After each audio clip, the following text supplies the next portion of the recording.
అందరికీ నమస్తే. నేను మీ తేజస్ని. ఇవాల్టి రెసిపీ వచ్చేసి గోబీ మంచూరియా ఎలా ప్రిపేర్ చేయాలో చూద్దాం. ముందుగా ఛానల్ని సబ్స్క్రైబ్ చేయండి, లైక్ చేయండి, అలాగే షేర్ చేయండి. ఇంకా కాస్తమంది నా వీడియోని ఇలా ఒక్క క్యాలీఫ్లవర్తో ఇంట్లో ఉన్న వారందరికీ సరిపడా అవుతుంది. ముందుగా అయితే ఈ క్యాలీఫ్లవర్ని ఇలా మీడియం సైజు ముక్కల్లాగా కట్ చేసుకోవాలి. పెద్దగా వేసుకుంటే టేస్ట్ అంత బాగోదండి. అలాగే స్టవ్ మీద వేడి నీళ్ళు అయితే పెట్టేసుకొని అందులో కొద్దిగా సాల్ట్ అయితే యాడ్ చేసేసుకోండి, 1 టేబుల్ స్పూన్ దాకా. ఇది కాస్త బాయిల్ మనం తీసుకున్న క్యాలీఫ్లవర్ ఇందులోకి అయితే వేసి ఒక ఉడుకు వచ్చే వరకు అయితే ఉడికిచ్చేసుకుందాము.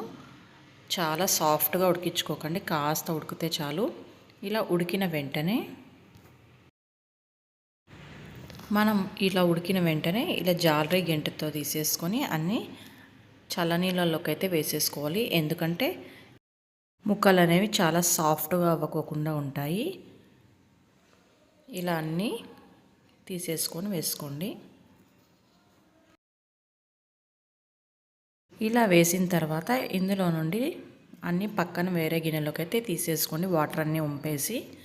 ఇలా తీసుకున్న తర్వాత ఇందులోకి అయితే 2 టేబుల్ స్పూన్ల దాకా మైదాని అయితే వేసుకోండి. అలాగే 3 టేబుల్ స్పూన్ల దాకా కార్న్ఫ్లోర్ అయితే యాడ్ చేసుకోండి. ఇది పిండి అనేది మనకు కోటింగ్ లాగా ముక్కలన్నిటికీ పట్టడానికి మాత్రమే. ఇలా వేసుకున్న తర్వాత ఇందులోకి అయితే నేను కాస్త తగినంత ఉప్పు వేసుకోండి. 1 టేబుల్ స్పూన్ దాకా వేసాను, మరి చూసైనా వేసుకోవచ్చు. అలాగే కాస్త కారం కూడా యాడ్ చేసుకున్నాను. ఆల్రెడీ ఈ క్యాలీఫ్లవర్ ముక్కల్ని వాటర్ నుండే తీసాం కాబట్టి కాస్త వాటర్ యాడ్ చేసుకుంటూ స్ప్రింకిల్ చేసుకుంటూ మాత్రమే మనం ఈ ముక్కలను అన్నిటికీ పిండి పట్టేసుకుంటుంది. ఎక్కువ వాటర్ వేయకండి. ఇలా అంతా కలిపేసిన తర్వాత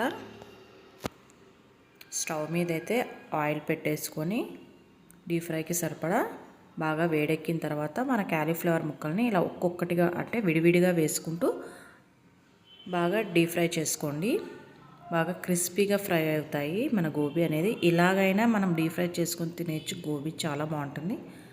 దీనికి మనం సాస్ వేసైనా గోబీ మంచూరియా చేసుకోవచ్చు. రెండో వైపు కూడా టర్న్ చేసుకొని నాకైతే ఈ గోబీ మంచూరియా ఫేవరెట్ అండి. మీలో ఎంతమందికి ఇది ఫేవరెట్ కామెంట్ సెక్షన్లో అయితే తెలియజేయండి. ఇలా ఫ్రై అయిన తర్వాత కాస్త ఇలా వంపేసుకుంటే ఆయిల్ అంతా వంగిపోతుందండి. మనం జాలి గంటతో అంతా ఒక గిన్నెలో వేసేసుకొని మొత్తం క్యాలీఫ్లవర్ అంతా కూడా ఇలానే డీప్ ఫ్రై చేసేసుకుందామండి.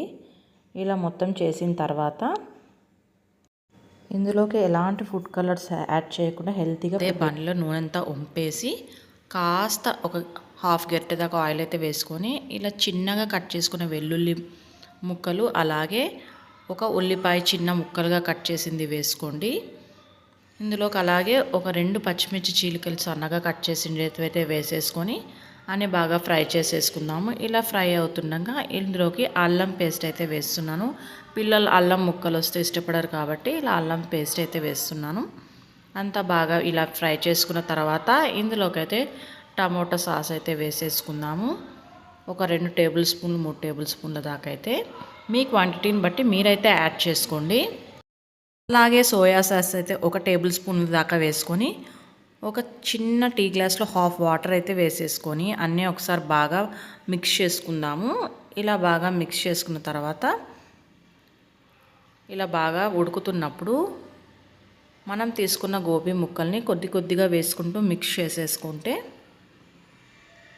మన టేస్ట్ అయిన జ్యూసీగా మన గోబీ మంచూరియా అయితే ప్రిపేర్ అయిపోయింది. ఇప్పుడు ఇందులోకి ఎలాంటి సాల్ట్ కానీ కారం కానీ యాడ్ చేయకండి. సాల్ట్ ఆల్రెడీ మన సాసెస్లో ఉంటాయి కాబట్టి అవసరం లేదు. మనం ఆల్రెడీ ఈ గోబీలో వేసాం కాబట్టి.